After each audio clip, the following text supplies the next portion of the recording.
So, and I trip over a box immediately because I'm a moron.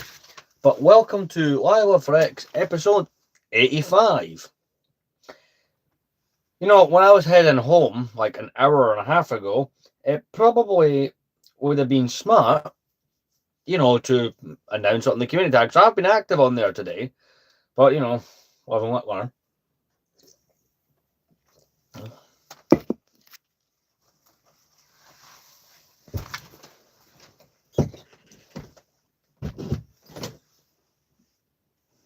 But yeah, hello, welcome to the stream. I will continue the last of the figures. I am up, I say reasonably early tomorrow, like not as early as normal, so we're not going to go live too late, but this should be like one of the last lives where we put minifigures back together and stuff, so there is that, so that's great. But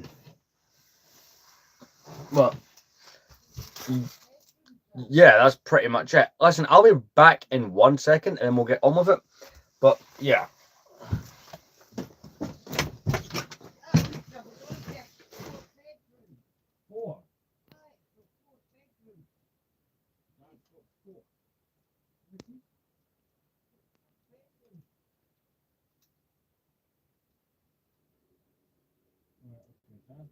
You got a driveway. That's it there. The Venice. No, that was no it does if you crash through the fence. Suggestion. That's a kitchen. That's a bathroom. That's a kitchen. That must be the living room. Forget. That says 3 bedroom. That says 4. One of them must be wrong. So that's a bedroom. Okay. That's the living room because that's the front of the house. That's what you see. You can see the cars. That must be the living room. That must be the living room still. That's a bedroom. That's 2. That's another bedroom. That's 3. I don't know if that's the same bedroom or not. Maybe it is 4 rooms. One of these bits is wrong. That says 3. That says 4. But I'd pay that money for 4 bedrooms. I'd pay that for 4. Alright. An extra room. I'd be game for that.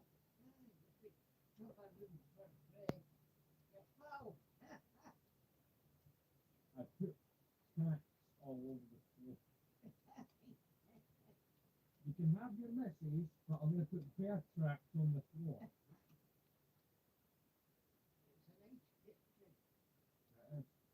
Maybe we can look at that one then.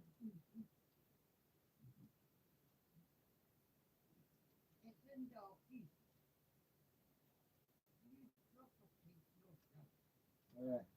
I'm going to go lie down for a bit. My head's pounding. I'll be back. No yet, no.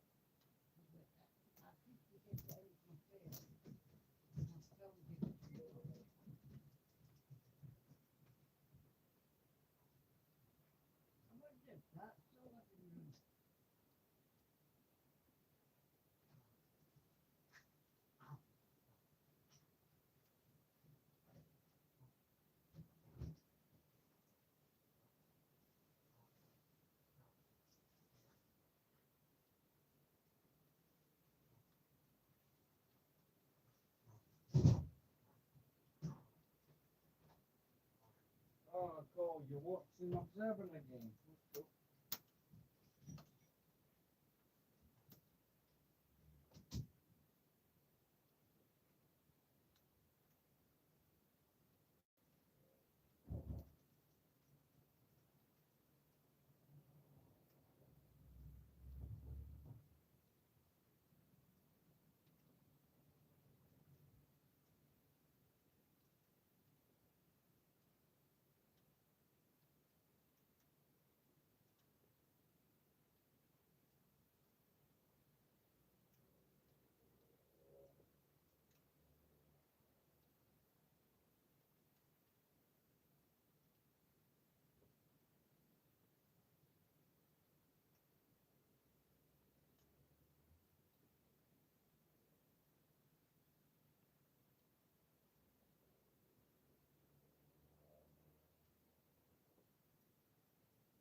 How did you count them? It's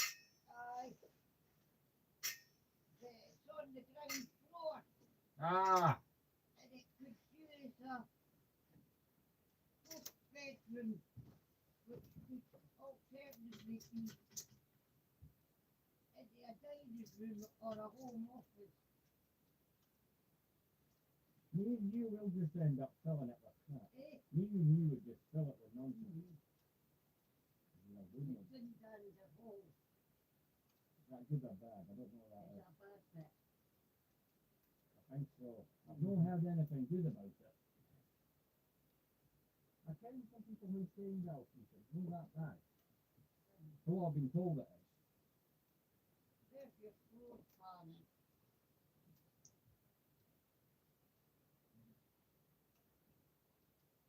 Well, there's your first bedroom. It is 2 floors, ground and first. Eh? That is 2 floors, Aye. ground and first. That's the ground floor. That's upstairs, isn't it? Aye. It's a nice house. I'm gonna go lie down for a bit. I've been in a bloody warehouse all day. You can fuck it out. Yes, I just did that. The lounge room's inside. Aye. It's a big story. Right then, I'm here. I had to quickly go do some stuff. But welcome to another late edition of Live with Rex, because these always end up being late. And 1 second, I think my dogs are going again. What? You could put the kitchen, make a huge kitchen, put it through. You could, but we don't need a big kitchen, do we? Realistic. I like the big kitchen. Oh, is there any need one? What would we need a big kitchen for? Well, but imagine that would cost a fortune. Well, It probably cost a good bit of money to do that, would it not? knock it through. Knock it through, get new cabinets, get the granite worktop. In an old house like that, that'll be solid walls. Right. So you'd have to be, you could pay them to knock through a stone wall. I think Interfering.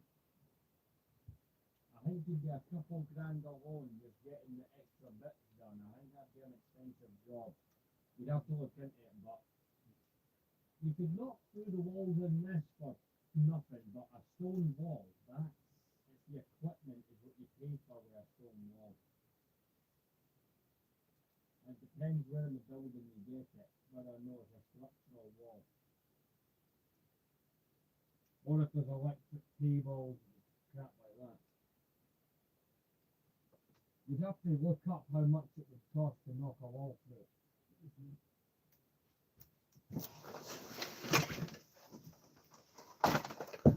But yeah, welcome to the stream. So this one was a bit later than I initially wanted it to be or planned it to be, but nonetheless, it's here, right? The reason it was so late was I was out doing a training thing for work. So, you know, they had me in a completely different location to do the training that was many, many hours from where I live. Like a good 3 hours away distance-wise. And I was there for like most of the day. So, we're here to stream. Oh, by the way, big congrats to everybody. We reached 3,000 subscribers a day. 3,000.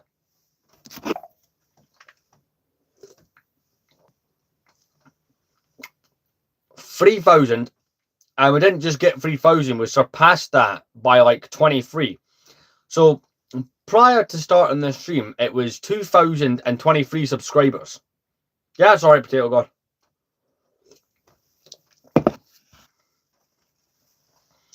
So yeah, that's pretty cool, hitting 3K. You know, I've been on YouTube for 11 years. It took me 8 years to get the first 1,000. I think it took me 9 years to be 2,000.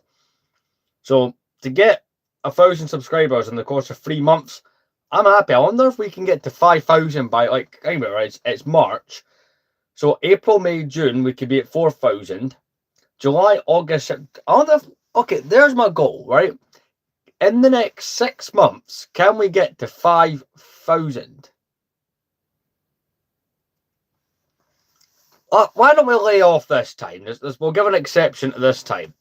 Because, you know, the viewership does mean something. Anyway. Yeah, so we got 1,000 subscribers within the course of 3 months. Applying that same logic, can we get to 5,000 by September? That would be good. 5,500 would be the best way to end out the year. That's my goal for the end of the year. Saying it right here. But, yeah. So that's where we're at on things. It is looking up a lot. So, you know, who knows? Turn on these switches here. I will be away for most of tomorrow as well.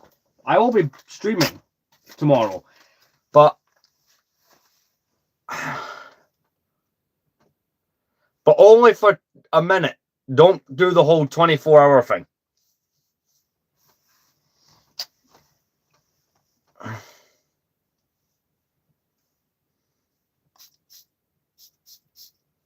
Yeah, maybe don't go for 24 hours.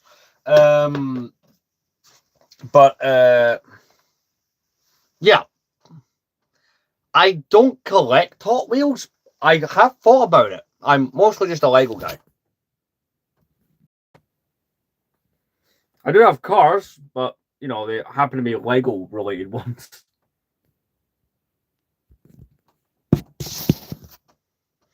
In all fairness, I would maybe go for... There's certain Hot Wheel cars I do like, but... Lego. Hey there. But yeah, so I want to point out as well, right? I put up a vote that people could vote in a poll on the posts area of my YouTube channel for you can vote on what we will build, the special build that we're picking out. Yeah, my collection is a bit nuts, isn't it?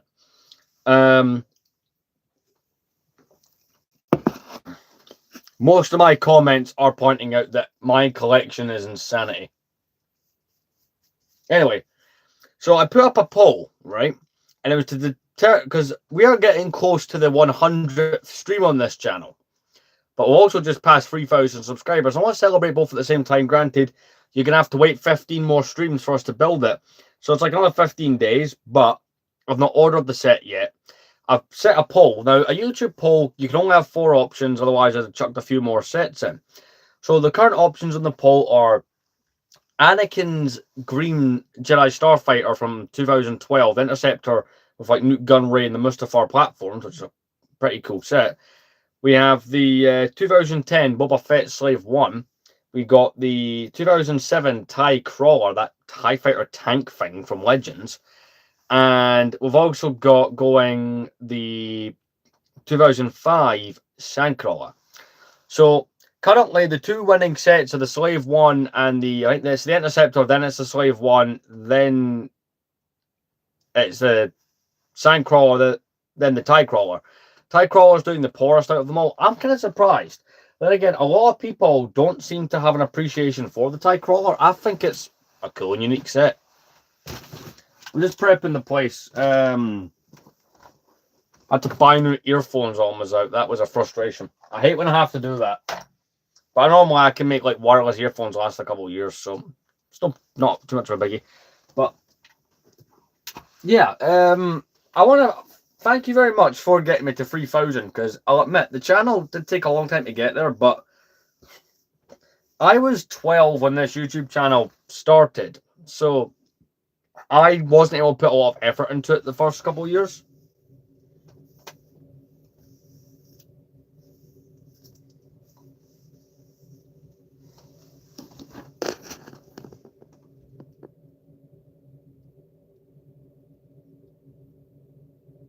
Yeah, sure. I'll go with your logic. But yeah. Right, let's get set up. I don't know how long this stream's going to be, by the way. I've not decided on that yet, so we'll go from there. But yeah, that's the bit most people don't see because the phone sits on it, but that's the other side of my collection.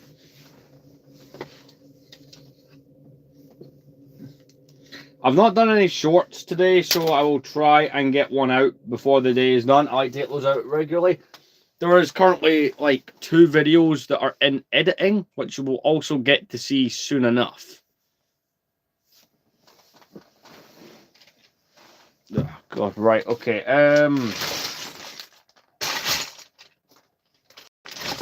So this is what we have left to sort. It's not much, and it'll probably all we do in this stream right enough, but, you know, see if I'm really enjoying my phone battery, what we at, right? We're at 49%. See if I'm really enjoying myself. The vibe's good. We can do a little bit of gaming, maybe. It just depends how I'm feeling, how it goes, and how much percentage is left, you know, once I've done those minifigures. Thank you. Usually that comment is accompanied by with the phrase, "Are you a girl?"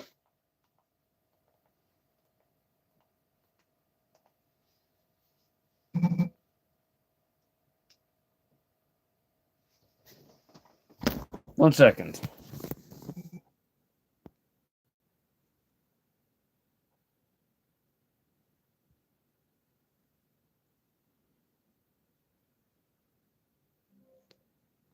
All right. It was I follow a guy on Instagram. He made a good amount of the custom figures you see for that. He was just announcing that he's launching a Discord server. He made them pretty much. If you can see a custom minifigure in my collection, the chances are he was the one that made it.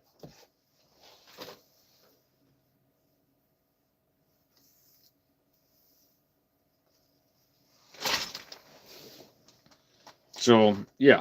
Anyway, that's where we're at. I'm gonna put some YouTube noise on in the background as we normally do.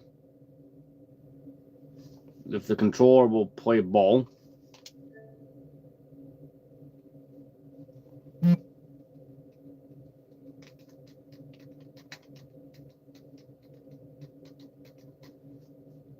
But yeah, this is all we realistically need to sort. So we'll sort that, and then from there, I will have to decide: are we going to stay on stream longer?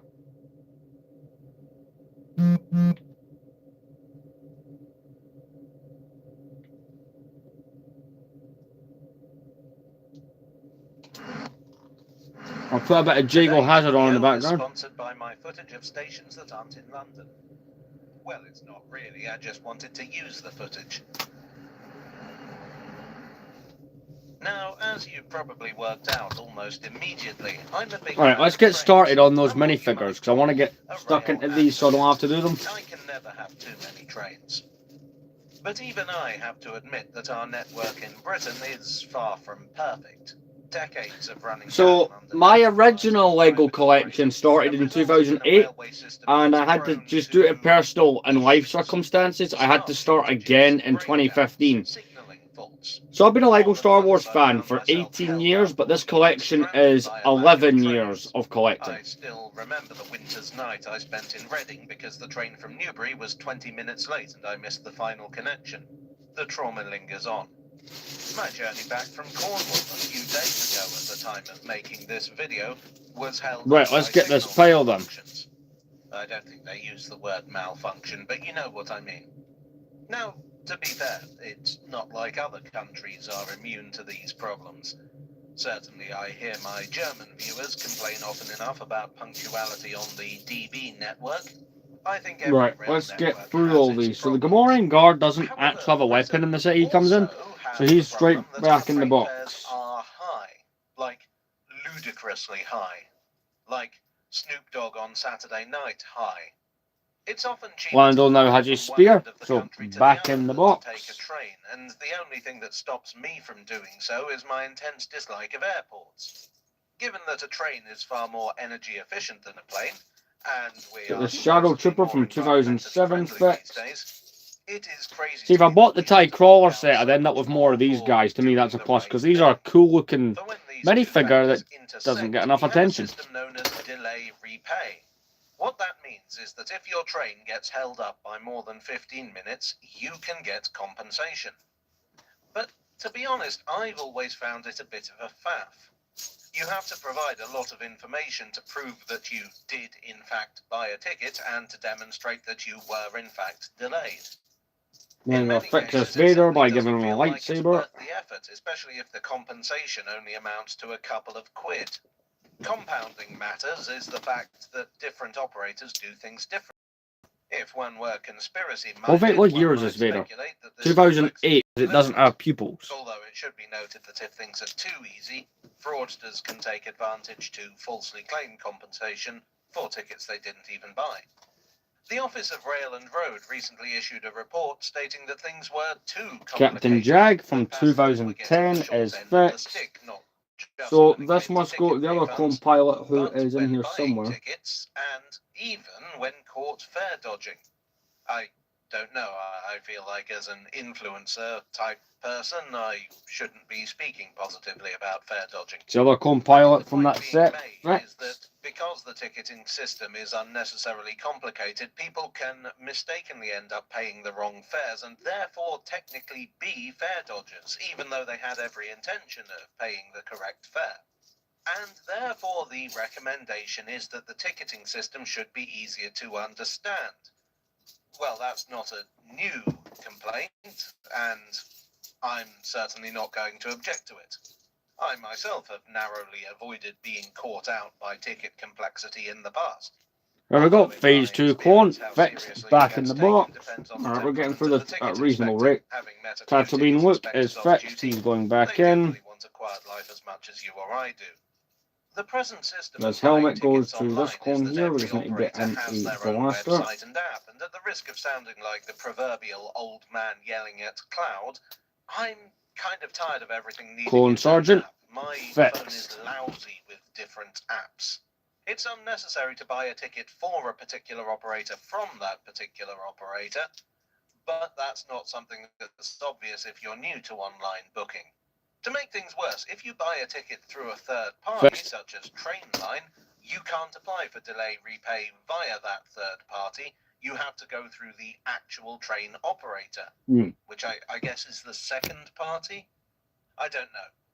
The point is, it's unnecessarily difficult. It shouldn't be the case that you have to fight for your right to your third-party refund. Right, that is The an plan, Ahsoka clone per trooper. the That press is release I fixed. received a few days ago, is that Great British Railways will unify everything under a single website and, presumably, app. This will be put in place in 2027, by which time GBR should have control of the network. And this will allow a single delay repay procedure to be put in place, which will Getting this also Old cover Republic tickets Sith bought Trooper through ready to third go. parties. So how You might was well be everyone's asking the same Friday anyway? question I Anyone was, do which anything? was, why tell us now? Well, I don't know. The British Railway network is, despite the best efforts of the British Railways Board back in the 60s, still quite a large and complicated one. So shunting everything into place is no doubt a tricky proposition that will take a while to complete. 2010 Now, this Rocket isn't Droid purely Commander the government is doing fixed. this out of the goodness of their own hearts. The fact of the matter is that £350 million is lost to fare dodging and fraud every year, which is an absolutely Dark Trooper. insane Oh, this is a amount. 5-year-old figure now? I mean, you Really? could build your own I remember railway for that. these figures still feel I'm not relatively going to new. do that, but you probably could. The point I am making is, Maybe that is considered relatively new. Death Star Trooper from 2016 is fixed. is a way of raking some of that money back. Mandalorian is reinvesting fixed. it in the network. Everything is a little vague at the moment. As far as I could see, there are no specifics on how any Well, of that's a this Rebel will Stormtrooper. function That is from a user fixed. standpoint. I'm particularly curious as to how fraud will be made harder than it is now without also making the system more complicated for honest folk who just want to get the train without fuss. Hopefully we will get more Two of details. these are pretty cool. Of course, the ideal situation would be that we don't Not have that I tickets, know and of. therefore we don't need to be repaid. But that is probably, well, basically... Hello from the UK. Got these Still, two guys everything fixes the happens. guys that fire the Death Star lasers.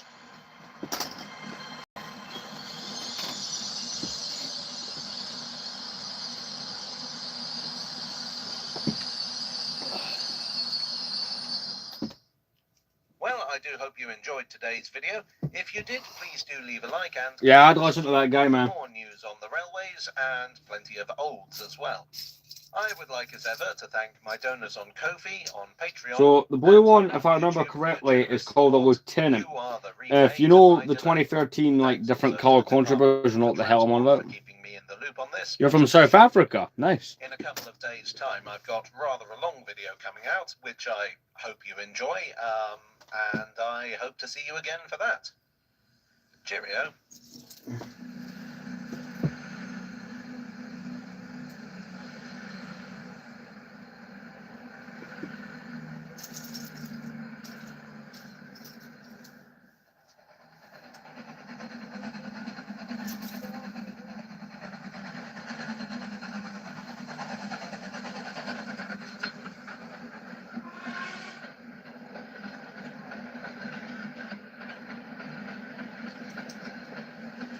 Oh, that's not good. It's not good at all. Crap.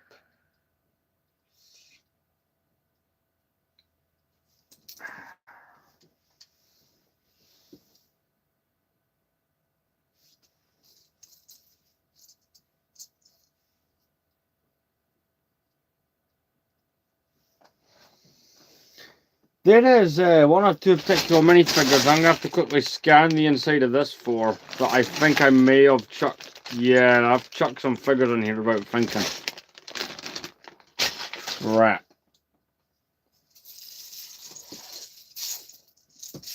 Ah, that'll be where some of the stuff is that's not here. I had a brief moment of panic there. 12 likes, yeah, I'm happy with that.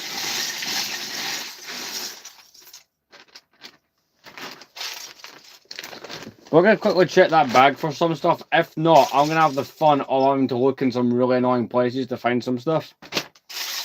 And I'm really hoping that doesn't end up being the case.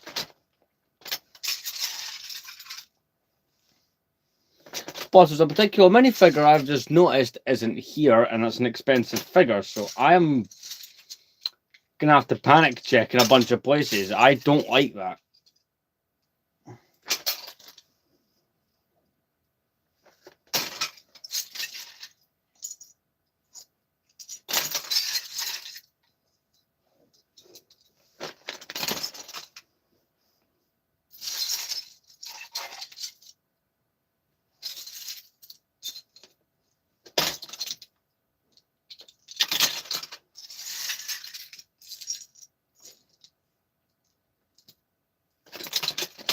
Yeah, Evan Peel's lightsaber and specialized piece are here, but he isn't for some reason. Which is weird because it should be here.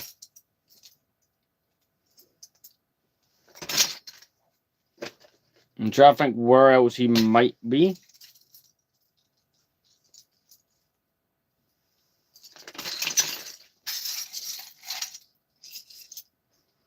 But I don't like that anxiety feeling of not knowing where, especially a figure like that is. That's a weird one, actually. Don't know where the hell. He's not up with the other Jedi. I'll have to check up on the shelf.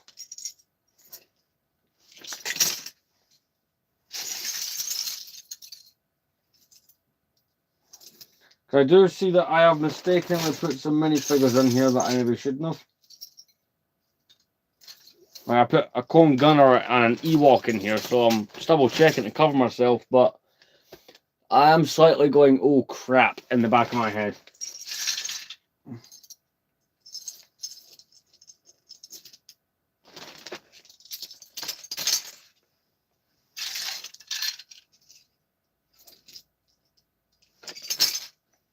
I don't know where else he'd be, because he was in a bag that I done a couple months ago, where all the Clone Wars figures got bagged up with each other as part of a project. So he would have been in with all of that. So yeah, I'm alright. How are you? Trying to think where I would have put that.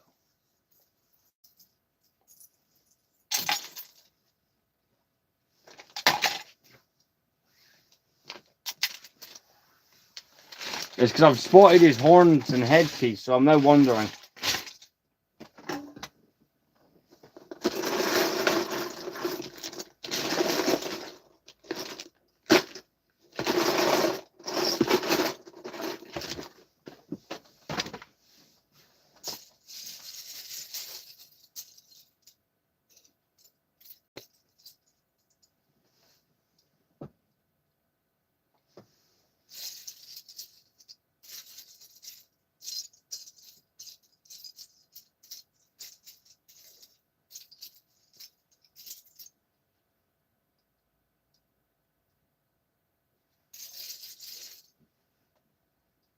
Yeah. He's not there. That's not great. That's actually really stressful. Thank you, I appreciate that. Right, we have to check the shelving because I don't know where the hell he is. And that is really annoying. So he's not in with the Jedi there. He won't be anywhere on these shelves. Did I randomly put him in here? I know it is a bit dark, but I can actually see what's there. In other words, I can tell you he's not there.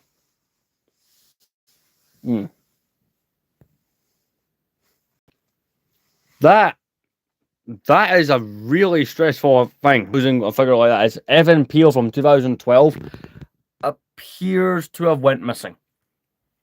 Or part of him has.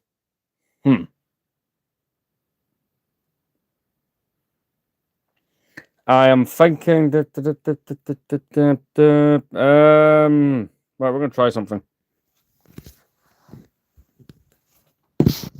I know I might be sorting those figures, but I'm putting that on hold until I know where the hell he is.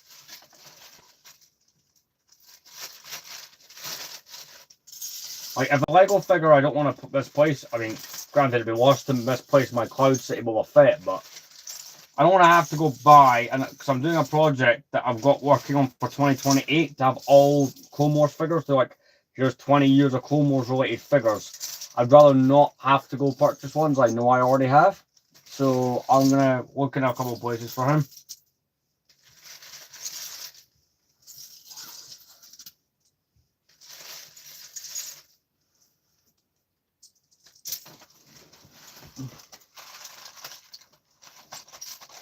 Right, that's in the bag. So I'm gonna quickly check a couple of places that I suspect he'll be.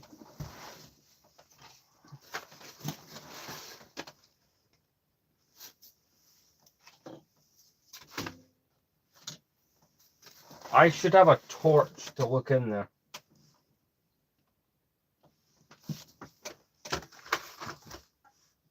It's one of those parts of my display that I keep telling myself to buy lighting for and then don't. There's my torch. Right.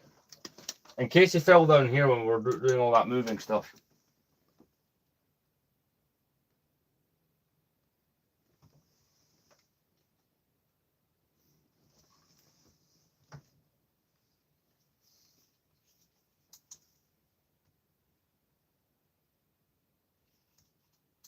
Well, congratulations. You get a longer stream live. Try to panic find a minifigure. Yeah, I know. I'm going to check there next.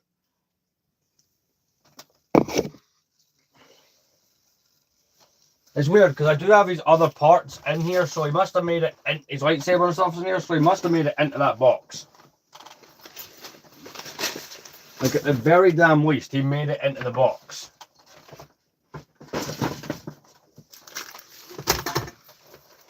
Let's give him a couple of things so I can get in there more effectively.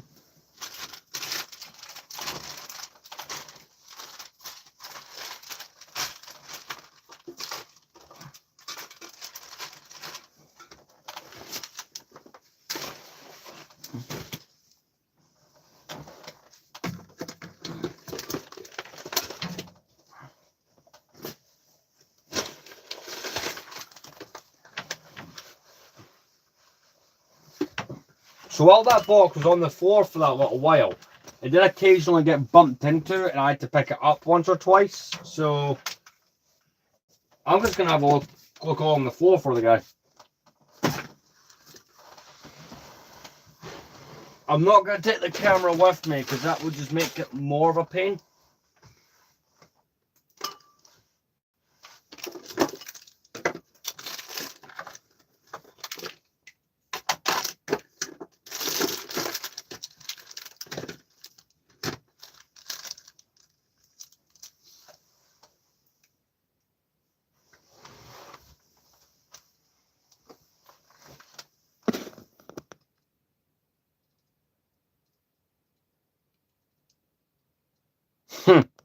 I've done that here. I've done that kind of thing before.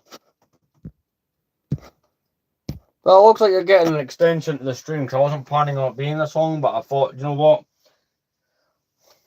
I can't, by the way, it could potentially be behind the TV the way my shelving works. I am going to quickly take a look behind there.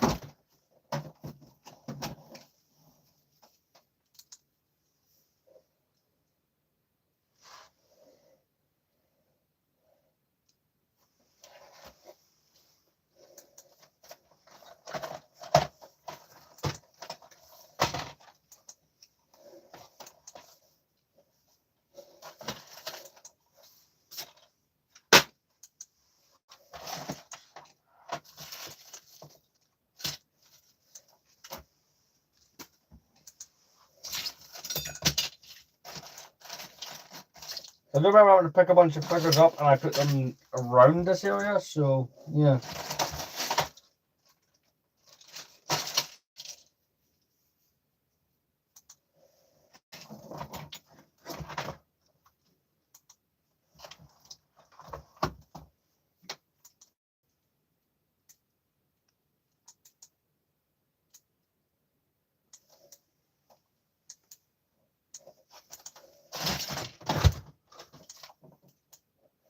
But that doesn't really explain anything, seeing as the rest of them made it into the box. So there's that.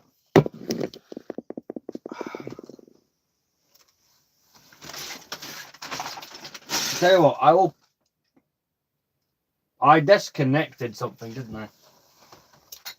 I bloody did, didn't I?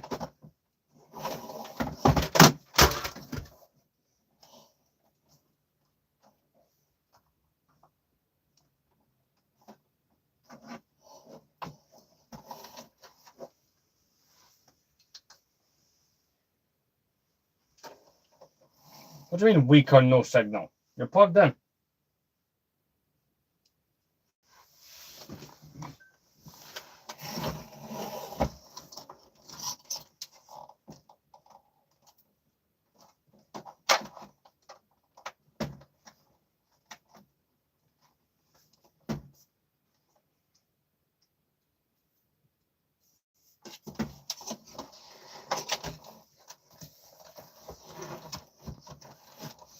Congratulations, me. You've created an extra problem. Yay!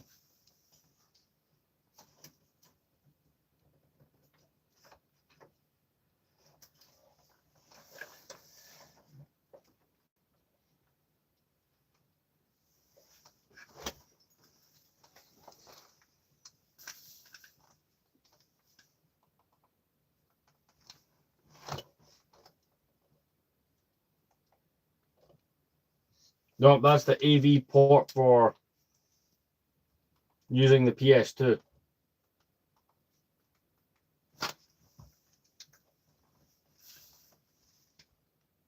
There we go. Fixed, but I'm going to choose to be quick. I don't want that video that's on playing. It is the kind of thing I do watch. Like, I find this series funny, but it's also the kind of thing that will get you flagged on YouTube.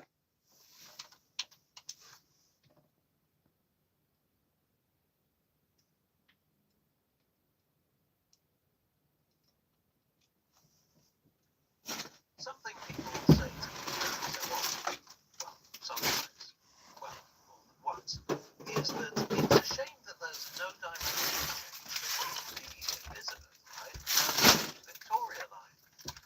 Except there is. The point of the Elizabeth line was to offer a quicker route across London east to west than was possible with the Underground. As such, it connects with most of the other tube lines. The only two exceptions. One second, I'll come read the comments. The Victoria line. Now the Waterloo and City is just a shuttle. Yeah, I fixed it. You can reach Waterloo via the Bakerloo North. I'm 40 minutes into the stream already. Bank via the Central, Circle, District, and Northern lines, or the Railway. Trust me, I'd rather be doing what I was already doing, but I'd rather know where the hell Evan Peel's head and legs and shit went. More glaring omission on the face of it, at least. You see, the Victoria line was meant to do for the north to south route what the Elizabeth line would do for the east to west route. It's a shortcut across the city. I don't think it's as successful as the Elizabeth line because it was built in the 1960s in a very different economic climate to the Elizabeth line. London Transport, predecessors to it to a fairly minimal budget, in accordance with the predictions of the government who thought public transport was on the way out. As a result, the stations are very small, they get very crowded, and it can get uncomfortably hot, particularly in the summer. Most galling of all, though, the Elizabeth and Victoria lines actually directly cross paths at Oxford Circus, but while the Victoria line does stop there, the Elizabeth line does not. It stops at Tottenham Court Road and Bond Street, but not Oxford Circus.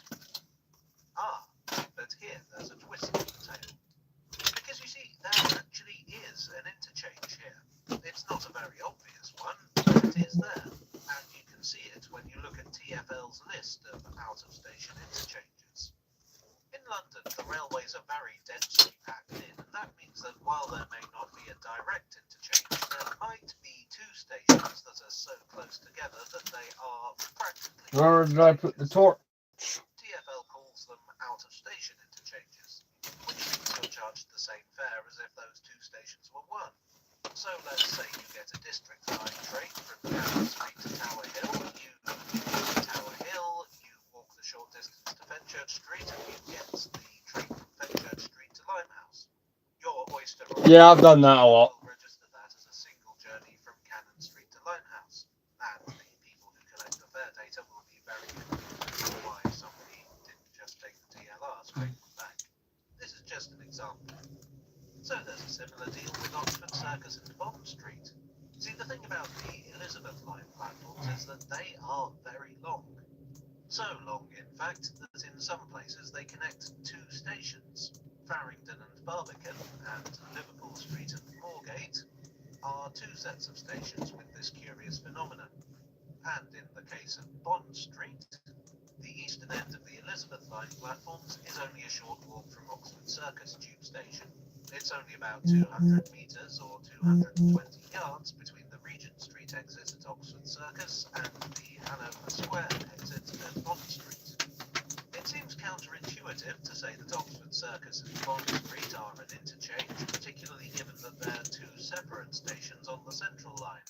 But as walks between lines go, it's no worse than the interchange between the Bakerloo and Hammersmith and City lines at Paddington, or the Metropolitan at Yeah.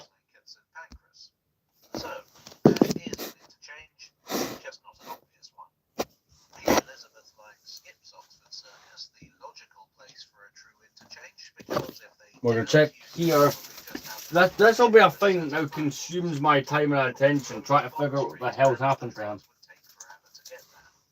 It is worth pointing out that while there is no proper interchange with the Victoria line, so to speak, it is possible to get to most of the stations on the Victoria line via other stations from the Elizabeth line.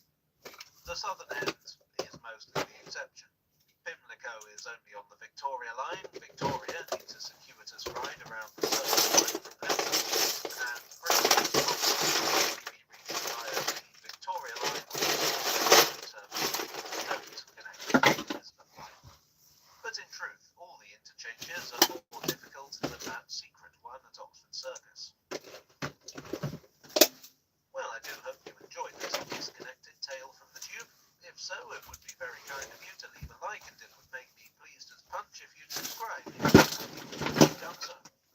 I would like to give a big thank you to my donors on Ko-fi, on Patreon, and here on YouTube for your support. So what did you do Friday night? Well, I ripped the room apart looking for Evan Peel because he wasn't completely in the box of minifigures, and that really annoyed me. If you can't tell I've got autism, please already subscribe. It's a joke.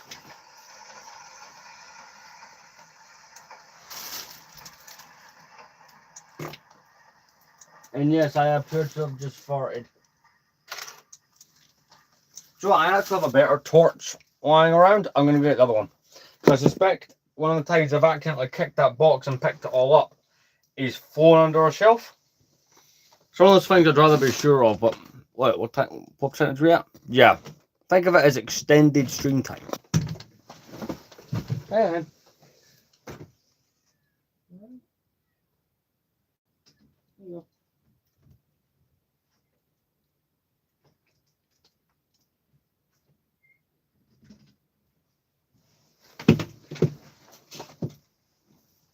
much. There's a brighter torch that kind of. It is a better torch, is what I'm saying.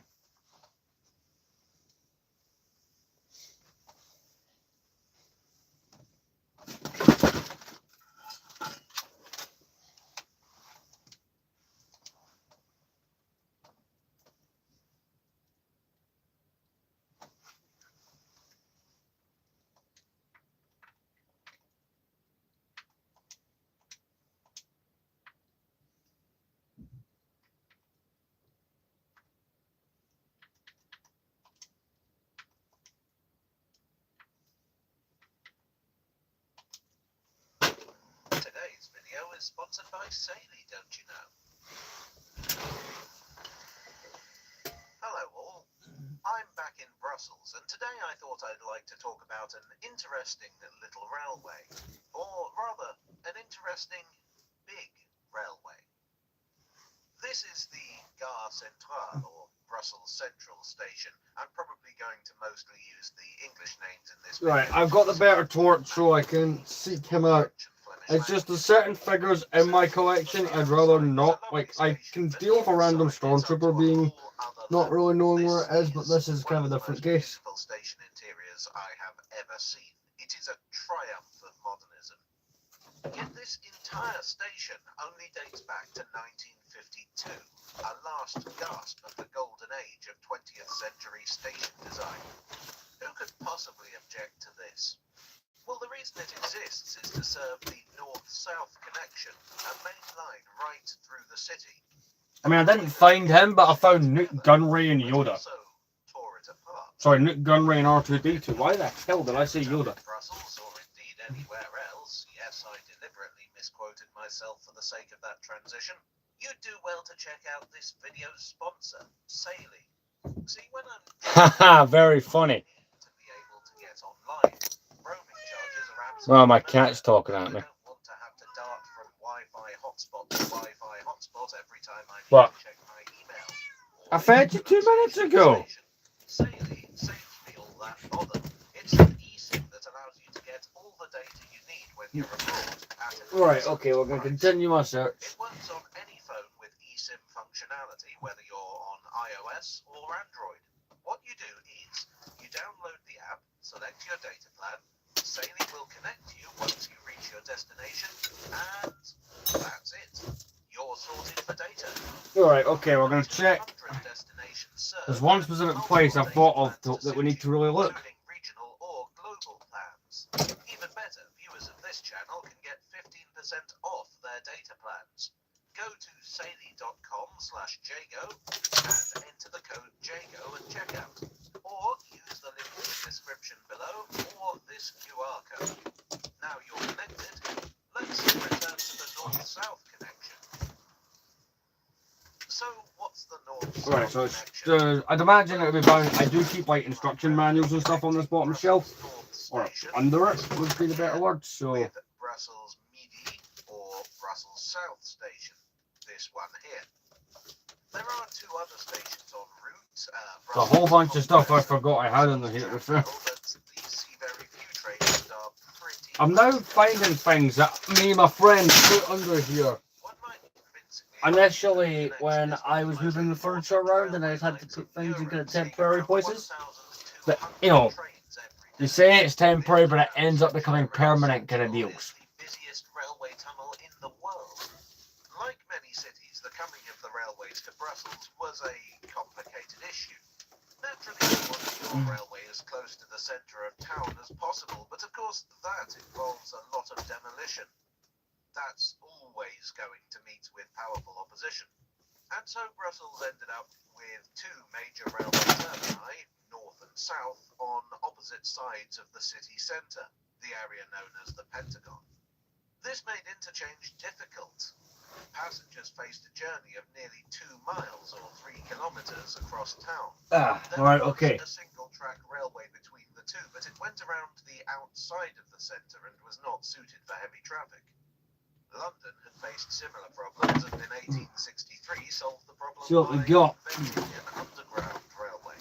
This This was suggested for Brussels, but the swampy soil meant that this was easier said I'll than be honest, not how I saw my evening basically going. impossible at the time. The only public transport across town was the trams, which aren't well suited for that kind of traffic, not in those quantities anyway. By 1909, the problem had become so acute that the government decided that enough was enough. They passed a law enabling the cross-city link railway, and work began. Enormous amounts of I mean, I found something else I'd be looking for, but it's not quite what we need. what many had feared in the 19th century. Land was bought up and buildings knocked down. Then the project was held up by the First World War. Then the money ran out, and the project was abandoned in 1927, leaving great scars across the city. This was clearly an unacceptable state of affairs, and so the National Bureau of the North-South I'm Connection looking. was set up in He is not 1935. under this shelf And at least. Then the Second World War happened. Belgium was occupied by German I forces. mean, look, It it's not the wasn't worst until thing, after right? the I war found that something work else that I've been resumed. trying to find In since they moved the 1947, shelving around. Foe was made president of the That thing, by the way, is part of Palpatine's arrest. It's one of the statues. The new line was to be electrified. So I can North would be stick that demolished and on replaced with the a set new again. station That's 100 perfect. meters to the north. So the new north would be more north than the old north. The new station was designed by Jacques and Paul Sontenoy, another rather magnificent modernist station. The new Well, check south under this thing. meanwhile, would be on the same site as the old one, and it would look like this. Admittedly, this building is clearly not in very good shape at present, but it's hard to imagine anyone being excited by it. Honestly, building this station is just depressing to me. The other side has subsequently been rebuilt. More on that in a bit.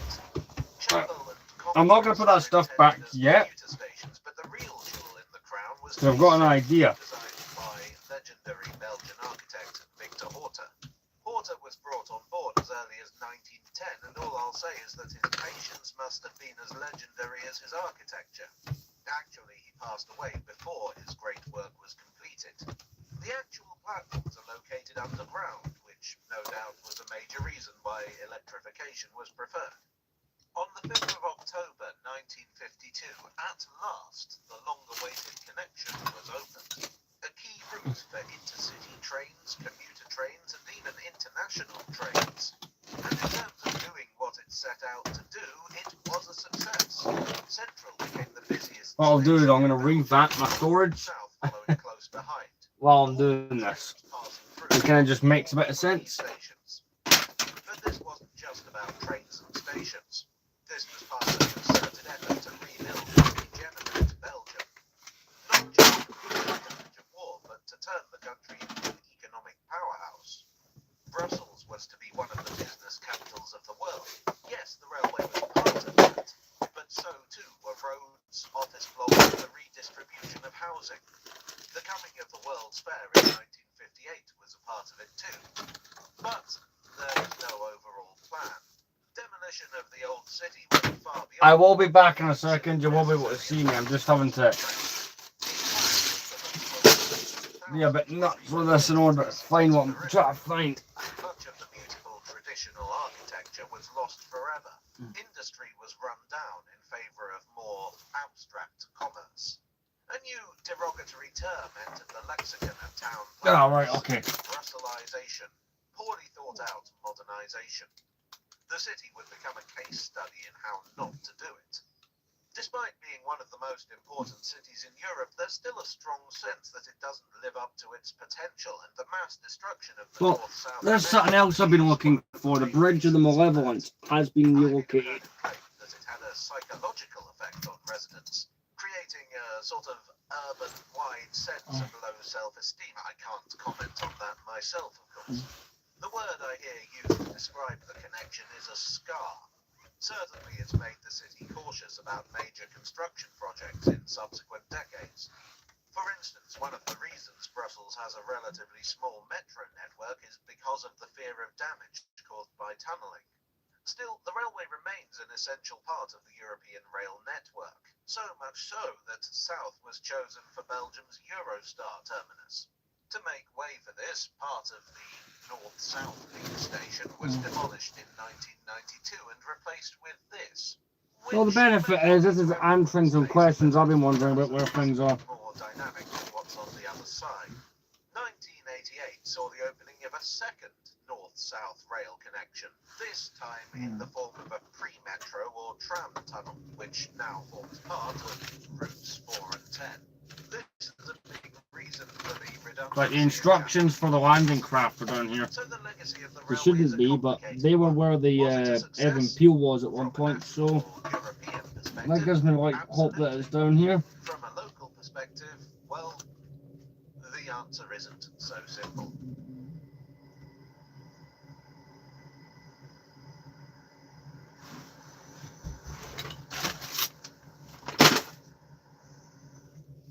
Thank you. We're just searching for some stuff that I've put in storage. Please do leave a like and consider subscribing No, for more. I'm going to call it I'm planning on accidental doing more storage. on the public transport of Brussels, and as you'll no doubt appreciate, this is kind of the sine qua non of understanding the current state of things. I'm thinking maybe I'll create a playlist for my Brussels adventures. Generally, I'm hoping to cover a lot more subjects outside of London this year because I enjoyed doing that last year. Anyway, thanks as ever to my donors on Ko-fi, on Patreon, and here on YouTube for your generous support. You are the Town Planning Act of 1962 to my Brussels. Thanks also to Saley for sponsoring today's video. Check out the link in the description below to take advantage of their generous offer. And I will see you all again very soon. Cheerio.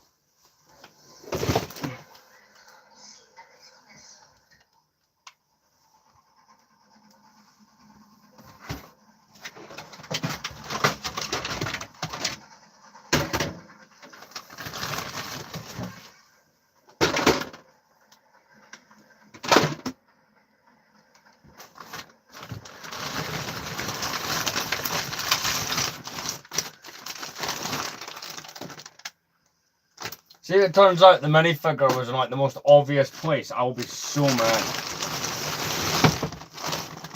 In December, London's the busiest station in Britain. And you may ask yourself, well, how did we get here? It's time to look into the history of Liverpool Street. The station has its origins with a company called the Eastern Counties Railway. The ECR was built to connect East Anglia with London. Also, railway promoter George Hudson. Visionary genius, half a ruthless conman. However, getting into London was the tricky part. Even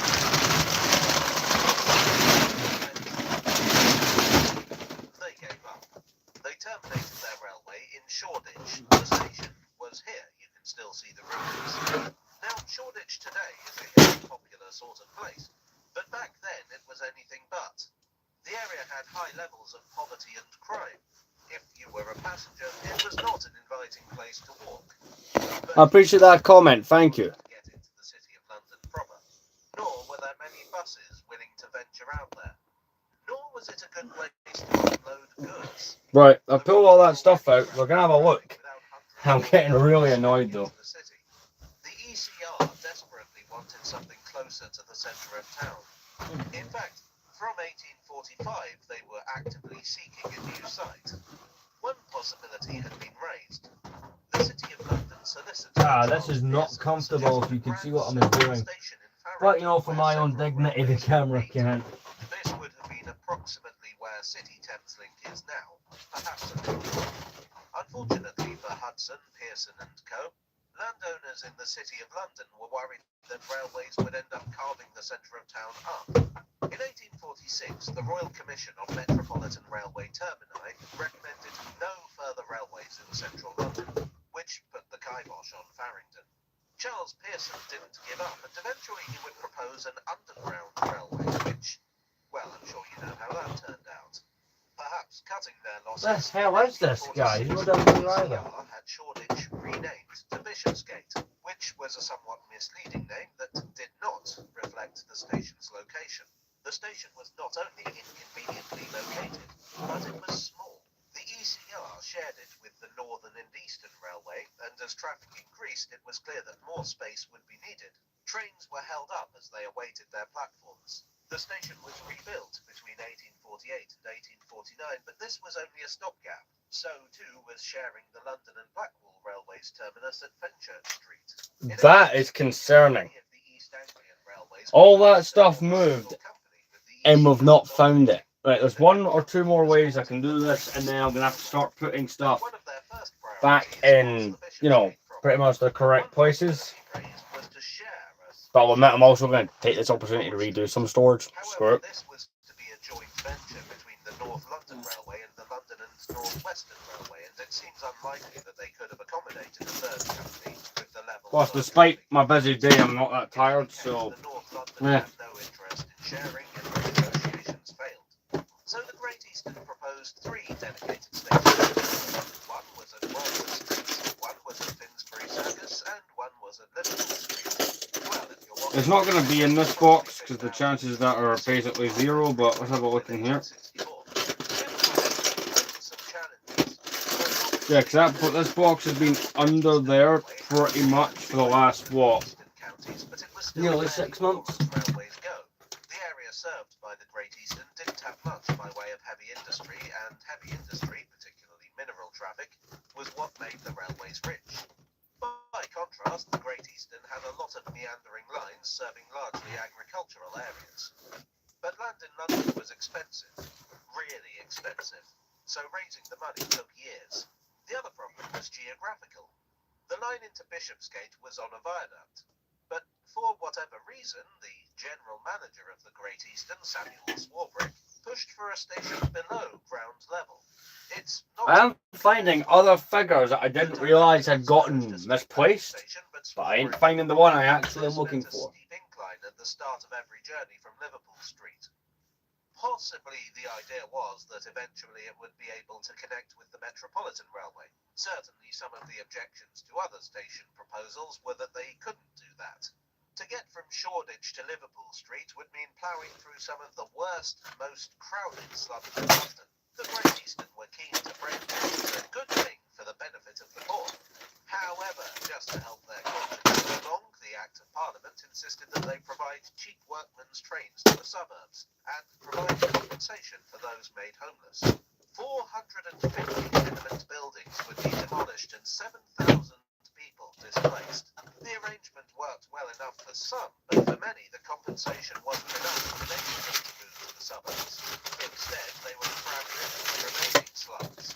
So, for some residents... Come on. But for those most in need, life got worse. The station itself was built on the site of the Royal Bethlehem Hospital, better known as Bedlam, which moved out to a building in Lambeth that now houses the Imperial War Museum. As a temporary measure, the Great Eastern opened a new station at Bishopsgate under the existing one, called Bishopsgate Low Level. Along with permission to build Liverpool Street, the company had received Right, so I've approval pretty for much... Edmonton, Palace Gates, and Chingford. Gonna Which quickly were check ready and with get a cover Liverpool myself. Street, so there had to be somewhere for those extra passengers to go. Right, there's that Bishopsgate one Low more Level spot lasted from that I need to 1872 check until before I 1960. can confirm Liverpool Street Station that was it opened in is two indeed parts, missing. the first in 1874 and the second in 1875, which gives you some idea of how long it took them to find the money. They had been helped by the collapse of Overend Gurney and Company, a financial institution that had enormous stakes in many railway companies, including the Great Eastern. Furthermore, they had drastically underestimated the costs of construction by something in the region of 2/3. The company was brought to the edge of bankruptcy, and it was only a management shake-up that restored confidence. The company also applied to Parliament for the right to charge higher fares into central London. After all this, plenty of skeptics believed the station would never make its money back. Right, well, that'll be a problem that I'm going to have to figure out and solve. We'll check back in here one more time. Didn't seem overly concerned with ornamentation. Consequently, it's not the fanciest station, but it has a truly wonderful roof. Aesthetics aside, it also suffered from the fact that while Wilson knew how to design a train shed, he was not so hot in providing what we might call crowd work. This would cause headaches for more than a century. Also causing headaches was the fact that the platforms were numbered somewhat bizarrely. For example, there were 2 platform 7s and 2 platform 8s. Liverpool Street did get a connection to the Metropolitan Railway, and in fact the Met used platform 1 at the main line Line station for a few months in 1875, while their own station was under construction. Although, oddly, the Metropolitan station was called Bishopsgate rather than Liverpool Street until 19... Right, so it appears that he is unfindable. Great. If you really want to show that you mean business, both literally and figuratively, your big city station needs So to I don't know if there's any other place I can reasonably look. the design of Charles Edward Barry, So son of the Charles we're going to start putting stuff back and paying attention as I do so. But I'm going to take the opportunity to fix a little bit of my storage in here, which is, I'll admit, a little bit of it is not great. The floor of this building is now the Wetherspoons pub. The hotel had its own ghost train, or rather there was a late-night train. I'll have a quick peek and see if we fell in any of these bags.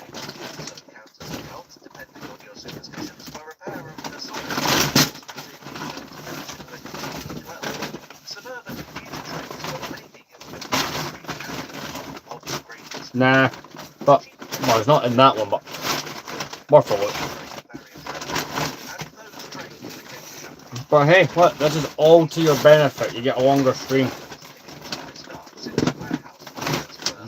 Because I know that some of you prefer the longer streams.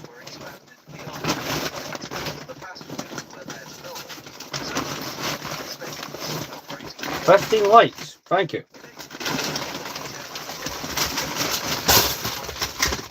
Oh god. Oh, that's went everywhere.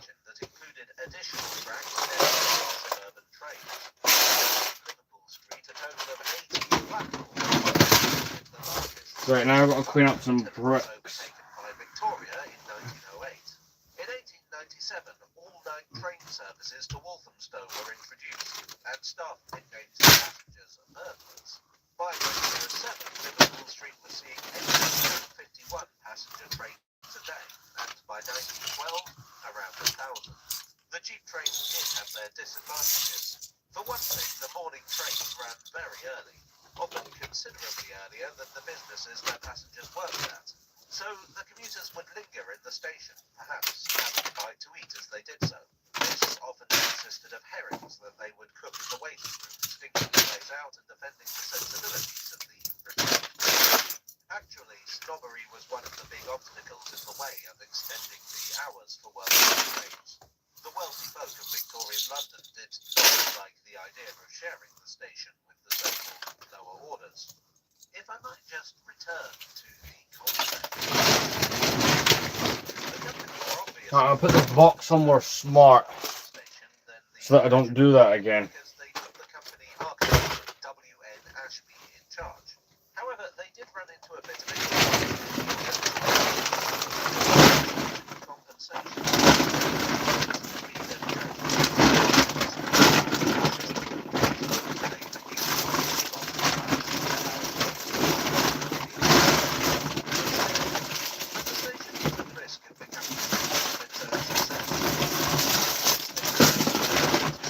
Checking through this.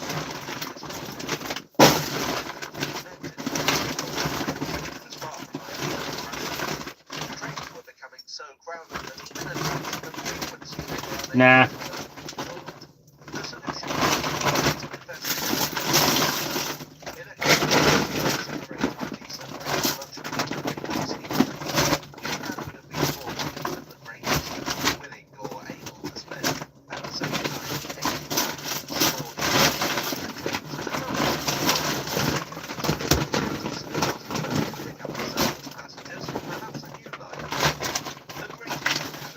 Nope, not in there.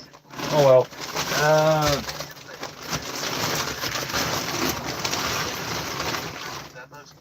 I just thought it's something I'm going to try before I put more things back. This table slides in and out, and sometimes things get stuck between it.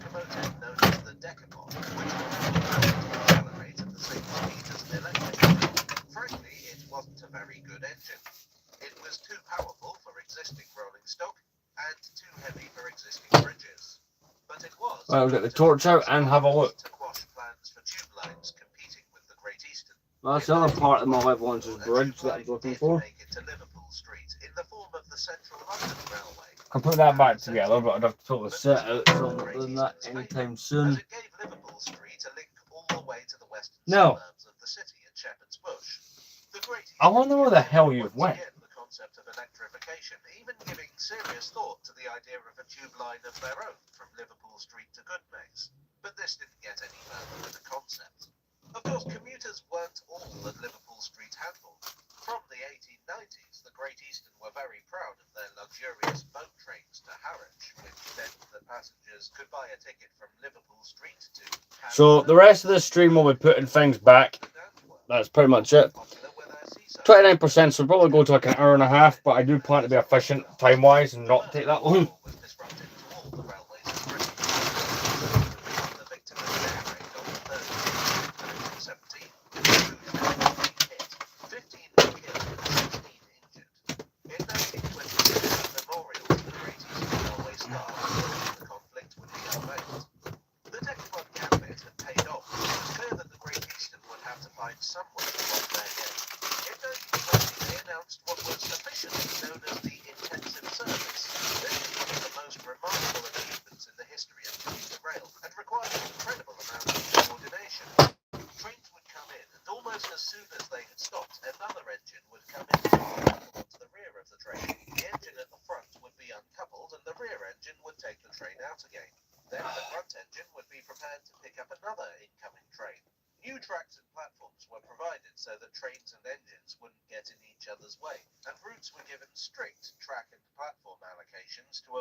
Right, I'll be back in a second.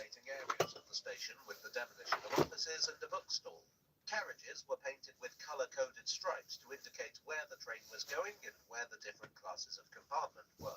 This colourful signage led to the intensive service getting its much more familiar nickname, the Jazz Train. All this meant that a train could be turned. I was going to take this shirt off right now. I wore this because it was at like a nice kind of work function, so I'm going to put on just a basic t-shirt which will be more comfortable for, you know, what we're doing. When so much was done mechanically and by eye. In 1923, the Great Eastern would become part of the London and North Eastern Railway. This was the grouping in which the major railway companies. Don't worry about that. But yeah, we're just looking for some stuff that's apparently misplaced. Nicknamed the Big Four. It was hoped that this would enable the profitable lines to prop up the less profitable lines. Unfortunately, the LNER rather got the Yep, just smack into things, that makes sense. All the companies they took over, the only one that was really profitable was the Northeastern Railway. Consequently, they didn't have. Right, so I'm gonna go get a. Here's a mess from doing that. I'm gonna get a drink. I'll be right back. Another underground service arrived in 1927, but not one you could have ridden on. Well, not legally. This was the Post Office Underground Railway, a driverless tube train providing a postal service between the city and parts of the West End. The Liverpool Street section closed in 2003, but it is now possible to take a ride around Mount Pleasant on this most unusual railway. It was clear by the 1930s that things couldn't go on as they were. Even with the Jazz service, there were more passengers than the trains could handle. The LNER made vague promises of electrification and used this as justification to veto new tube lines in North London. But it was pretty clear that they weren't going to actually do anything about it, and so the powers that be stepped in. In 1935, the New Works programme was announced. This was a huge programme of investment in London's transport, only some of which is relevant here. Under the programme, the Central Line would be extended to Stratford and take over the branch line to Ongar and the Fairlop Loop.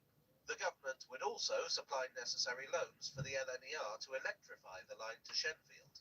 The programme was delayed by the Second World War, but the Central Line aspect was completed in 1947, and the Shenfield bit by 1949. In the lead-up to the war, the station found itself a key link in the Kindertransport, the evacuation of Jewish children from Nazi-controlled territory, and in 2003 a sculpture was unveiled in commemoration of this. The Second World War was rather more eventful for Liverpool Street than the first, with several bombing raids hitting the station. In one case, a bomb struck the viaduct leading into the neighbouring Broad Street station, resulting in a goods wagon ending up on the roof of Liverpool Street. It had to be dismantled. Right, I'm back. Meanwhile, the tube station became an important, if unofficial, air raid shelter. In Right, I'm gonna put this table back because it's. If I keep this out, it's just gonna get in my way. It's a table that I pull out for the live builds. Vote in the channel polls, or vote on my community tab. You know the bit where I can post comments and say things.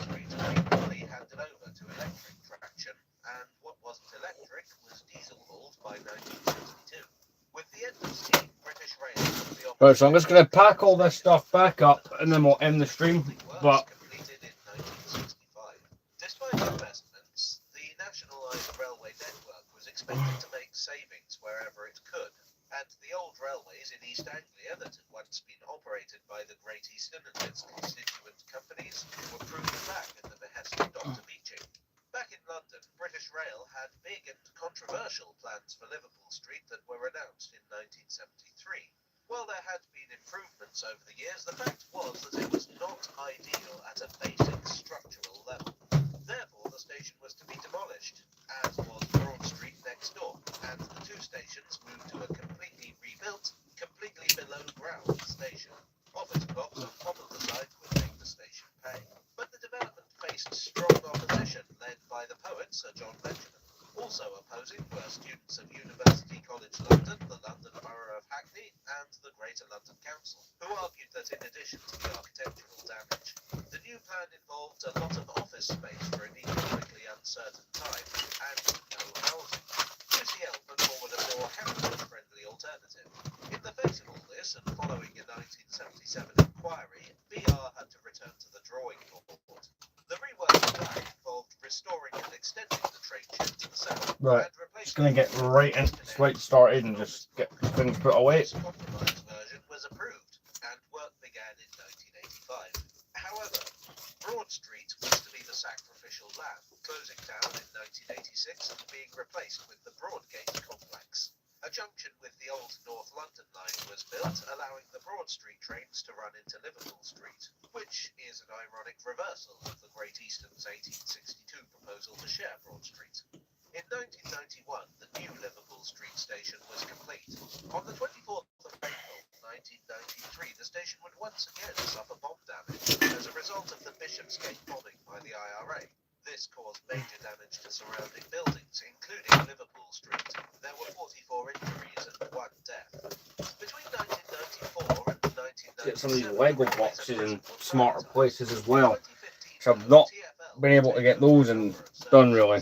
The commuter lines to Chingford, Cheshunt and Enfield Town became part of the overgrown. So yeah, it's, I suppose there's a silver lining, even though I didn't find it. It's bound to be somewhere, right? I always have to continuously look for it. This was a scheme to build an east to west rail corridor beneath London, linking suburban lines on both sides of the city. The line to Shenfield was to become part of this.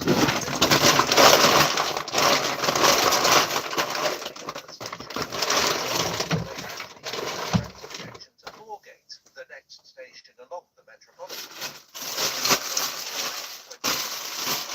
That year, once again, new developments were announced, the most drastic since the 1980s.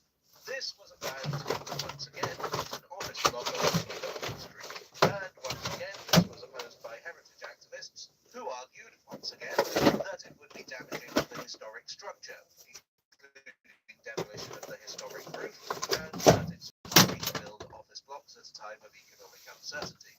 The developers argued that they will largely be affecting the 1980s sections and will improve accessibility and circulation around the station. Which side Hang that shirt up that I was wearing, but oh, by the way, 17 likes. I think that's the most we've gotten on a stream. Got some really big instruction manuals with it back under the shelf. This is the giant booklet for the Super Star Destroyer. These have some really cool art in the back of them. Like, it's 2011, so it's a big ad for the Clone Wars game in here. As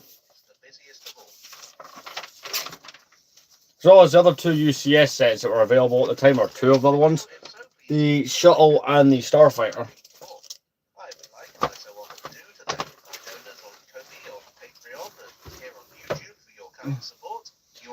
But the other biggest manual I've got, the 2007 UCS Falcon.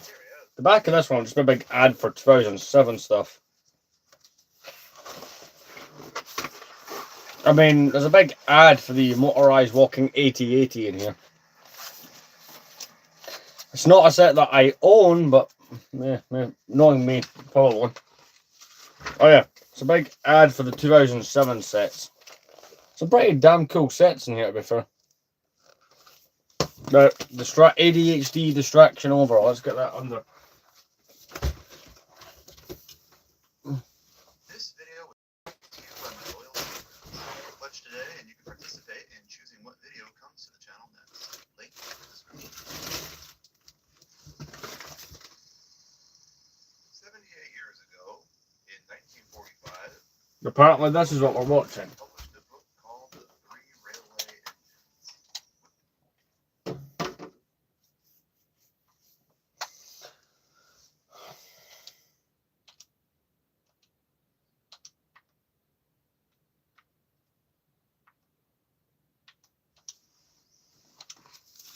You know, when you wanted to have a relaxing minifig sorting stream, but my ADHD causes me to want to fight, or autism rather, causes me to try and find something that's went missing.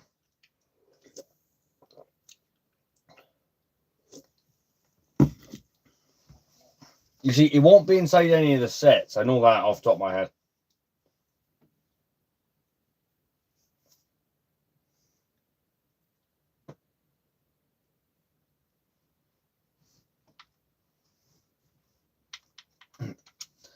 Tell you what, I'm gonna look right in a really stupid place. It'd be really funny if it's worth it on this in this place.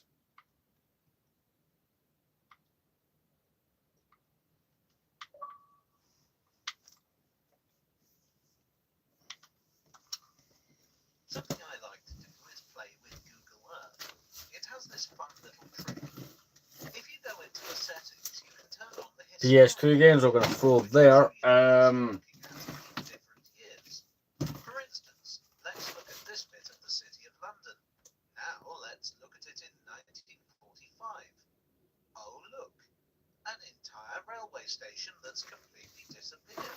That's Homewood Viaduct, one of the lost terminals in the City of London. Because I remember putting a bunch of things in this box, right? Well, I know there's figures in here that are not concept. There's an astromech in there I can immediately see. This is the box where I keep the clone army. Yeah, there's like 2 astromechs in here. So, just gonna double.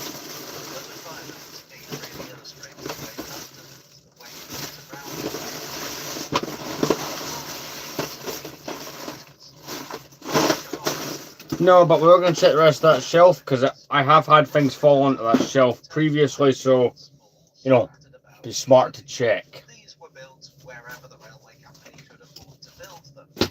There were casualties along the way. This compromise approach meant that a number of termini ended up getting abandoned in favour of something better. Pimlico for Victoria, Bishopsgate for Liverpool Street, Nine Elms for Waterloo.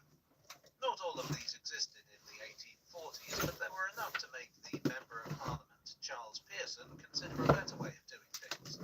He proposed a huge station in the city proper, which would have lain between Fleet Street and Smithfield Market. No, he's not going to be in here, so I can see the Lego in there. No.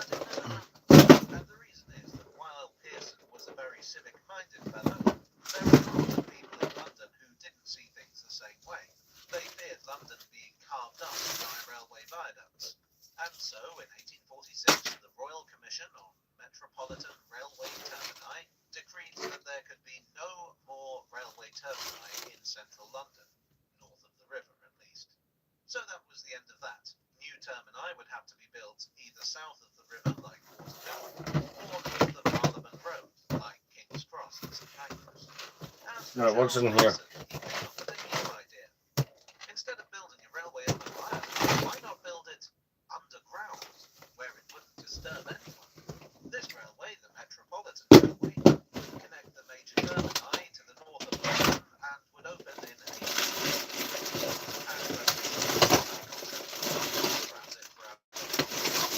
It seems slightly ironic, therefore, that the Metropolitan Railway would ultimately result in Homewood Viaduct Station being built almost exactly on top of the proposed site of the Checking this bag. Initially the Railway, later known as the London Chatham Dover Railway.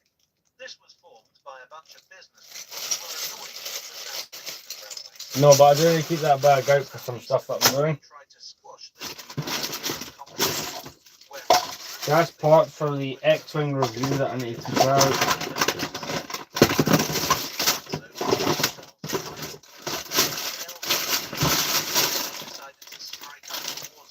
Well, that was worth checking. Hey, welcome to the stream. We're just doing some organising of the collection. And I'm kicking myself right now.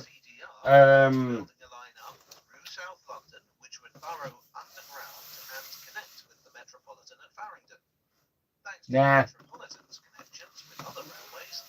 This would create a potentially extremely lucrative north-south route through London. The Dover boys received parliamentary permission in 1860. They gambled on the line, raising huge amounts of money to get it built and landing themselves in severe debt in 1866, when the Bank of Overend, Gurney and Company collapsed. So the LCDR brought in James Stats Forbes, something of a charmer to some, referred to as a master of bunkum by others. However you view him, he evidently had the gift of the gab. He was able to convince the Great Northern Railway and the London and South Western Railway to contribute to the plan, in exchange for access to the new line, which in turn would give them access to the other side of the city. But there's one more place worth checking. Parliament seemed to have eased off a bit on the whole railway termini of the city thing, particularly for southern companies. Probably because south of the river, there we go. area with far fewer people with the wherewithal to project a railway in their backyard.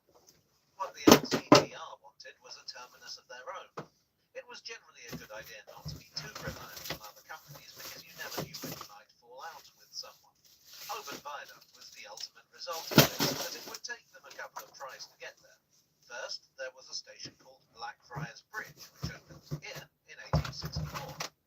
Not bad, but the wrong side of the river. In 1865, they opened Ludgate Hill, wrong side of the river, but very small. In 1866, they completed the Snow Hill Tunnel, which connected to the Metropolitan Railway at Farringdon. Right side of the river, decent size, not their station. As per the plan, there were trains all over the place from Ludgate Hill. Between the London and South Western, the Great Northern, and the London Chatham Dover, you could get trains all over the suburbs of North and South London and beyond. The Midland Railway also came in on this. Even the South Eastern Railway started using the line, although they had a bizarre and petty rule that no passenger who got on at Ludgate Hill could get off at a South Eastern station. And you thought ticketing on the Elizabeth line was weird. Ludgate Hill only had 4 platforms and it was located in one of the busiest parts of the city. It was clear that more capacity would be needed. Expanding Ludgate Hill was out of the question. I wasn't there. So the solution was to build That much I can confirm. terminus slightly to the north, which would operate in addition to Ludgate Hill. The site was chosen because, thanks to the construction of the Snow Hill Tunnel, the LCDR owned some land there already. The plan was to run a spur off the viaduct and build a terminus on that. That terminus would be called Holborn Viaduct. Well, Commuter I trains would think at this point we're going to give up looking and completely. This new station would handle the more prestigious services to the south coast, or rather, half of them.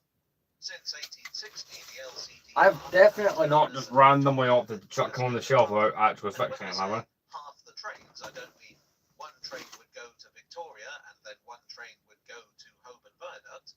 I mean, half the train would be uncoupled at Herne Hill and another engine would take those coaches to Victoria, while the other half would continue on to Holborn Viaduct. The new station was opened on the 2nd of March 1874. There's a bizarre shortage of images of the station from before the 1950s, so I hope you'll forgive me for using these architectural plans. As termini go, not exactly grand. 6 platform faces, each one half the length of a standard platform. Right, so going forward for like the last kind of 15 minutes of the stream, we're just going to be putting things away. Considering that this would be handling It just makes sense to try and get all that done. and trains, it wasn't much. 2 more platforms were added in August that year, kind of.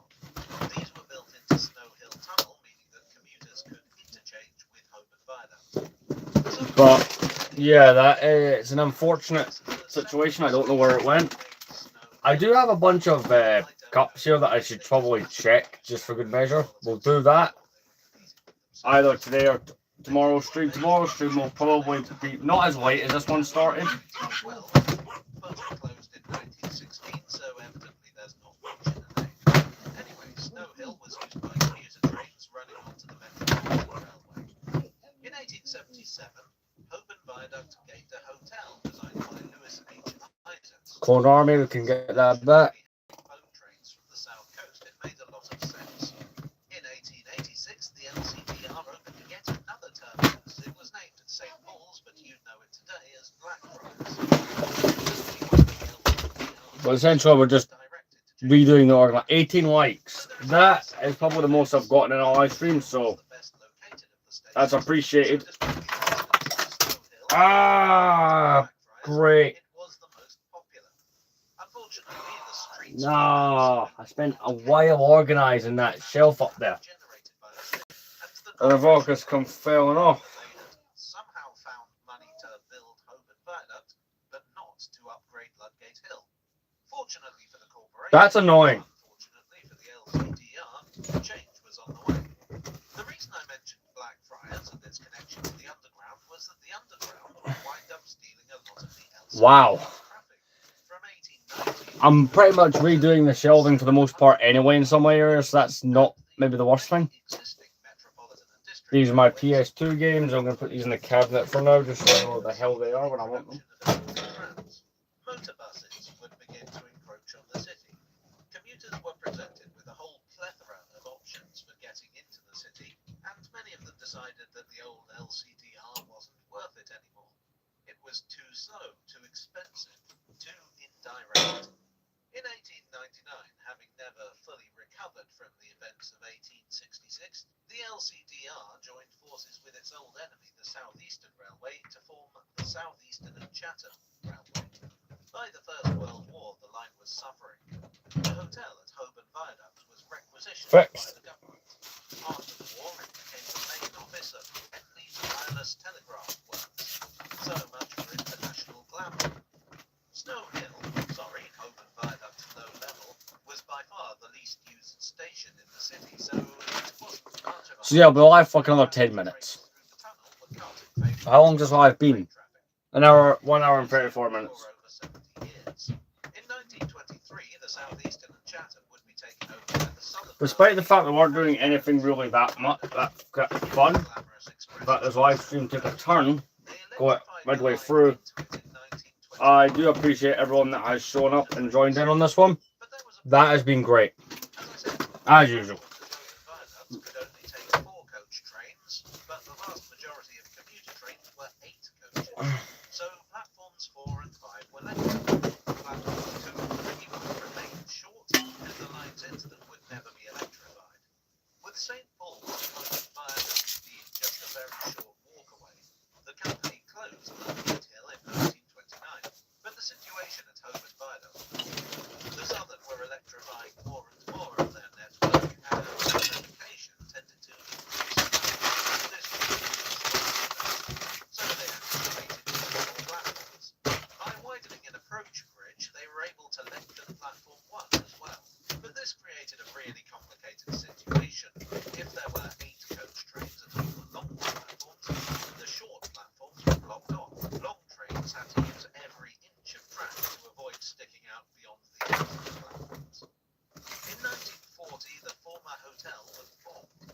In May 1941, it was bombed again. This time resulting in a raging fire that all but burned it to the ground. The station was out of use for 3 weeks and was never fully rebuilt. In 1948, the railways of Britain would be nationalised and the old Southern Railway would become the Southern Region of British Railways. In Alan A. Jackson's book, London's Termini, describes the station in the 1950s as retaining a Victorian... Right, I'm just getting this bit under here kind of relayed and fixed. Modernisation of a sort came in the 1960s. The ruins of the old hotel were taken down and replaced with a huge office block in 1963. The platforms were lengthened again, this time with the terminal end, which did make working slightly easier, but it resulted in a very cramped concourse. In 1967, Get these drawers back in. the last vestiges of that intended LCDR glamour were gone. The station could boast a train every 3 minutes during the week for 10 weeks, and there were so few passengers that the station was closed on Saturday afternoon and Monday morning. Platforms 2 and 3 were mostly used for parcels, freight, and newspapers, which hardly seems appropriate for a grand terminal. The next couple of decades would not see things improve. In 1973, platforms 2 and 3 were demolished, and 4 and 5 would become the new 2 and 3. Platform 6 went in 1974. In 1979, the station buffet would close. In 1981, the remaining Saturday services were withdrawn, and so too were evening services past 7:30. In 1988, services were reduced to rush hours only. And the In all fairness, the benefit of this is I've made all my storage situation hell of a lot neater. So I can look at it that way. But I do have to try and figure out where in the hell he's went. There is one place I'm thinking, but we're not going to tackle that in this live stream. Because I don't want to stay up even later. Building a station and then building another one because the first one was too small, which rendered Holborn Viaduct obsolete.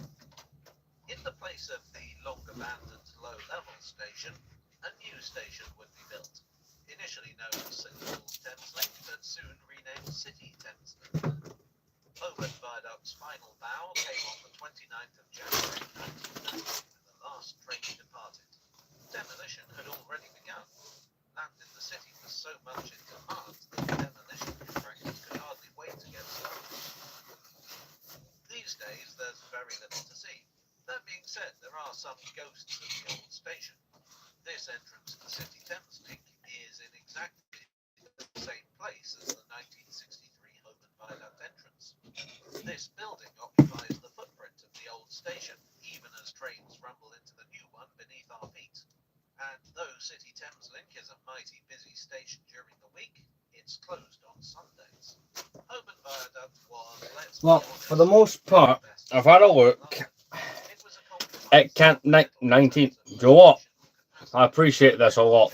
Even though this live stream has just been a jumbled mess of me trying to find something I've misplaced. And to be fair, the reorganisation in here is a lot better. Do you know what? In that aspect, I can't complain. I really can't.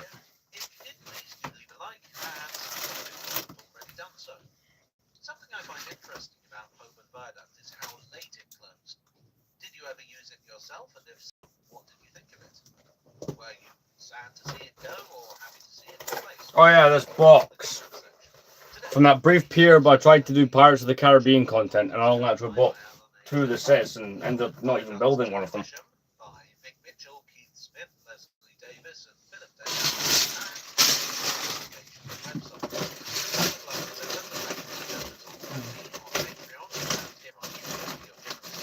You are the platform to my 8-coach train. And I will see you all again very soon. Cheerio.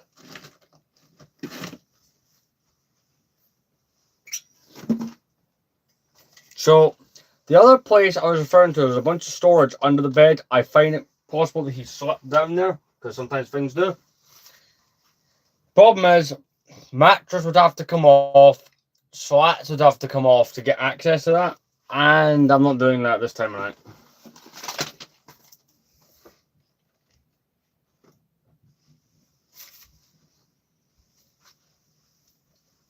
I'm sure Wheatport becomes part of the city's culture. The London Underground is one example. The New York subway is another. The Glasgow subway is a third member of this exclusive club. So I think it's high time I did a video about it. Regardless of what we ended up doing, I hope people did enjoy this stream. Crossing beneath the River Clyde twice I mean, connecting the north and south. if the light count suggests anything, then I'm assuming people did. Third oldest subway system in the world. Anyway, after the London we'll be ending off in Metro. very It soon. consists of two lines, the inner and the outer, which cover the same route but in different directions. Glasgow got an underground railway for much the same reason that other cities did. Glasgow was known in the 19th century as the second city of empire. It was an ever-expanding industrial metropolis centred on the busy Clyde. This brought the city prosperity, but also problems. The streets were gridlocked. Public transport was limited and expensive, so workers had to live near their place of employment. That resulted in overcrowded slums, the worst in Britain. Normally the obvious solution would be to build more railways, but in the case of Glasgow that just wasn't an option. The city centre was just too crowded. The disruption and demolition that conventional railways would necessitate would only make things worse, as it had in other cities. Trams were popular, but their stop-start operation only made the overall traffic jams worse. In 1894 the Glasgow Central Railway opened, which was built in a tunnel, but it was steam-hauled. Close, but no cigar. Actually, cigars would probably be very unwelcome in those circumstances. The city authorities looked to London for a solution. London was even more crowded, and what was more, it was all but illegal to build railways through the centre of town there. In 1863, the first underground railway But, in the world. yeah. Tomorrow's live stream, I plan to be longer and maybe more centered on getting the task done. You know, that small task that I actually set out to do in these streams. By a cable constructed entirely within a tunnel. That was something of a flop, but in the mid-1880s, the City and South London Railway began construction. Right, I'll be right back. This too was a deep-level underground railway, and this seemed to offer a solution. A railway below the streets, causing minimal disruption, entirely unaffected by the traffic above. A number of proposals were put forward for Glasgow. There were ideas for a single line, for a circular line. There was even an idea for a line featuring driverless trains operated mechanically. Soon the concepts coalesced into something very similar to what we actually got, put forward by the Glasgow District Subway Company. Parliament initially rejected the concept because the fear was that if they had to deepen the river, a very real possibility with the heavy traffic on the Clyde, the subway would get in the way. In 1889, the Glasgow Harbour Tunnel was authorised, and the railway's backers seized their opportunity. They basically copied the tunnel proposal and hired Alexander Simpson, engineer on that project, as a consultant. In 1891, approval was granted and a team was assembled. The line was to be 6.5 miles long with 15 stations. Well, I say 6.5 miles. Alright, I'm back. But ever since the subway opened, distances have been measured in minutes. Not relevant right now. I just thought it was interesting. The tunnels would be dug partly. Right, I'm gonna go more time underneath at the basic part of it and then go from there. So this live stream, even though I'm not done, will be ending soon. It's more of a battery life thing, but I've almost gotten 2 hours out of this, which I'm happy with. But yeah, it's not the best reason to have to do a long live, but Sand, sandstone, shale, mud, and hard rock. Much of the soil was saturated with water, so the workings had to be pressurized. 2 men would die as a result of decompression sickness, and several more would be injured. This wasn't the only hazard. Fire broke out twice, on the second occasion killing 2 men. The river broke through the tunnel roofs several times, although miraculously nobody seems to have been hurt in those incidents. Unsurprisingly, the project went over budget. Tunnels took different shapes depending on what they were dug through. They were round through soft soil, horseshoe-shaped through rock, and were lined with cast iron, brick, or brick and concrete, as appropriate. As the tunnels were being dug, the question arose of operation. The narrow tunnels meant that the standard track gauge of 4 feet 8.5 inches used on most railways. oh no, see if this is where it's went. I'm not going to be shocked, but I'm going to be slightly annoyed.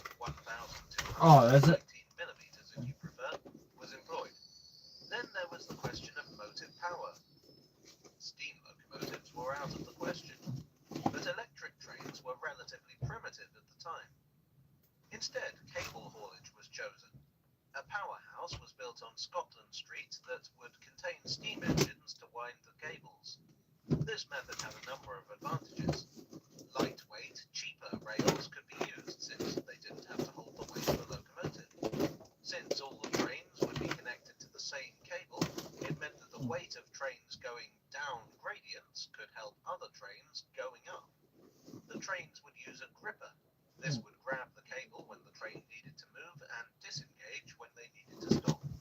This mode of operation and the circular route with no sidings or branches meant that the system was built without points. The only way to get a train off the track was using the hoist at the depot at Broomlow, physically lifting the carriages off one by one. The first trains were designed by company engineer David Morton and built by the Oldbury Carriage and Wagon Company. They had a Nah, 20 likes. As the station Do you know what? had Thank you. platforms and the trains only moved in one direction, the carriages featured an elaborate livery I'm very on one curious to side see and what a the famous overall passengers and view count of this one is, but again were that is one 7 minutes past 11. company had How much longer are we going to go till? for haulage. The carriages We'll go for a couple more minutes. lit, picking up from a pair of wires alongside the train. There were also several four-wheel trailer cars built by Herbert Nelson, upon which smoking was allowed and, according to the book Circles Under the Clyde, spittoons were carried. Half of one of these trailers was preserved at Buchanan Street, but was removed during modernisation and has been scrapped within the last decade. The early stations were quite discreet at street level, often being built into existing tenements. The most notable exception must surely be St. Enoch, which was grand enough to appear in advertising and still exists, albeit having been converted into a coffee shop. Platforms were wooden, the walls were whitewashed, and the corridors were lined with white tiles. All the better to emphasise how much cleaner the subway was than the conventional railways. On the 14th of December 1896, the line was opened. It was hugely popular. Too popular, in fact, and the stations quickly became overcrowded. A collision occurred. Right, so we are gonna call it a day. Pause that. Unfortunately, we didn't find it, but yeah, hopefully the stream did decently well. It's a pain in the butt misplacing that minifigure. Especially like if I'd been a battle droid or a clone trooper, wouldn't be it, or something like that. Like a cheap end figure. I don't know, but Evan Peel was at least 25 quid. I don't want to have to go buy another Evan Peel, but yeah, not fun. But anyway, I will see you guys in the next stream. The next stream will be tomorrow, probably around maybe 6 or 7 p.m. And we'll be doing stuff like that. But anyway, thank you very much for watching. We've hit 21 likes. I'm very curious to see how well this one does. Thank you.